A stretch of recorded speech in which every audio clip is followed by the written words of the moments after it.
ఇదేంటే చర్చిలో అందరూ ఇలా కన్ఫ్యూషన్ అవుతున్నారు? అవును, చర్చిలో అందరూ కన్ఫ్యూజ్ అవుతున్నారు. ఈరోజు సాయంత్రం కూర్చొని అందరం మాట్లాడుకుందాం ఏం చెయ్యాలో. సరే అక్క, సాయంత్రం కలుసుకుందాం.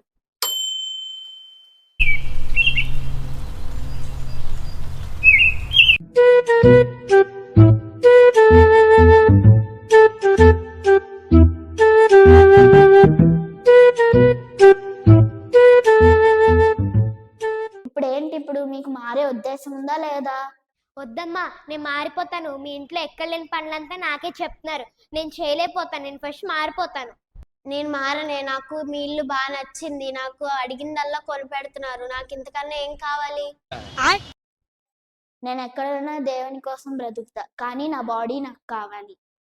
నేనైతే మారిపోతేనే బాబు. ఆ టీచర్ వాళ్ళ ఇంట్లో నా వల్ల అయితే కావట్లేదు. ప్రార్థన అంటున్నారు, బైబిల్ చదవటం అంటున్నారు.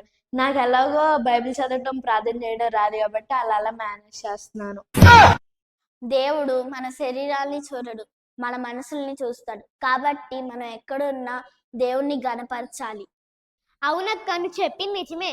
కానీ ఇప్పుడు మన శరీరాలు ఎవరు తెస్తారు? మన స్థానంలోకి మనం ఎలా రావాలి? నాకు మారాలని లేదే, నేను ఇలాగే ఉండిపోతాను. సరే అక్క, ముందు మన విషయాన్ని అయ్యగారికి చెప్దాము. అయ్యగారు ఏం చేయాలో చెప్తారు కదా.